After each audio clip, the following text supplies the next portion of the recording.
A poor student worked part-time as a cleaner in a wealthy woman's house and, quite by accident, helped her reach the pinnacle of happiness. After finishing cleaning and getting ready to leave, he suddenly noticed that the crystal chandelier wasn't working, even though appliance repair wasn't his job. But out of good intentions, he brought a chair, thinking he could fix it at the same time. But as soon as he touched the fixture, the chandelier suddenly fell from the ceiling and shattered into pieces. Maxim was at a loss. This chandelier must have cost a fortune. He had just graduated and couldn't pay for the damage. Soon, the owner of the mansion returned and found Maxim picking up the pieces. He looked up and recognized the same beautiful and daring businesswoman he'd met before. Victoria, too, hadn't expected the sweet guy she'd been thinking about to show up in her own home. Both were surprised and delighted at the same time, unprepared for such a meeting. Maxim explained to Victoria what had happened with the chandelier, then, hesitating over his lack of money, suggested another method of compensation.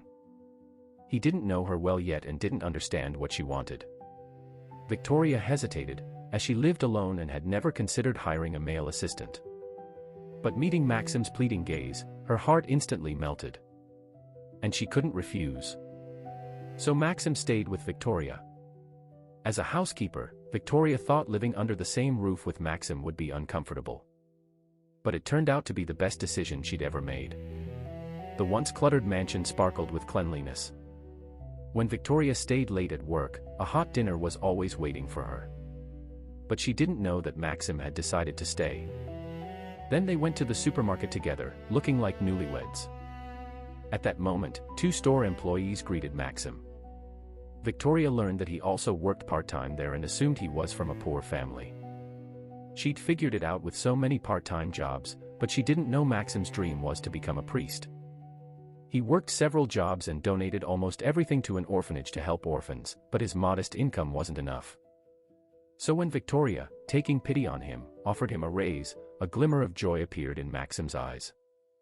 From then on, Victoria devoted herself exclusively to work, while Maxim took care of the household chores. Victoria really enjoyed this life, but suddenly her brother showed up and revealed her secret. Maxim realized that living together could damage Victoria's reputation and decided to rent an apartment. The next day, he started looking for a place to live, but finding a suitable one quickly proved difficult. He looked at many options, some were too expensive, others too cramped. Finally, a friend helped him find a good, affordable option. He'd recently moved in and knew how to search for housing. He compared many websites and recommended a reliable service, cost-effective and hassle-free. Many ads were directly from the owners.